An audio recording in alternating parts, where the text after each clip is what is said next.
तळोदा नगरपरिषदेच्या स्थायी व विषय समितींवर बिनविरोध निवड। राष्ट्रवादीचे सर्वच विषय समित्यांवर सभापती बिनविरोध निवडून आले।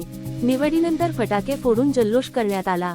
तळोदा नगरपरिषदेच्या स्थायी व विषय समित्यांची सभापती पदांची निवड पीठासन अधिकारी तथा तहसीलदार दीपक दिवरे यांच्या अध्यक्षतेखाली नुकतीच होऊन त्यात स्थायी समिती सभापतीपदी नगराध्यक्षा भाग्यश्री योगेश चौधरी यांची, तर नियोजन आणि विकास समिती सभापतीपदी उपनगराध्यक्ष शीतल लक्ष्मण पाडवी पटेल, सार्वजनिक बांधकाम समिती सभापतीपदी प्रतिभा दीपक पाडवी, पाणी पुरवठा आणि जल निस्सारण समिती सभापतीपदी कल्पेश जगदीश चौधरी, स्वच्छता, वैद्यक आणि सार्वजनिक आरोग्य समिती सभापतीपदी रामानंद शिरीष कुमार ठाकरे, महिला व बालकल्याण समिती सभापतीपदी हर्षा मनोज पाडवी यांची बिनविरोध निवड करण्यात आली आहे।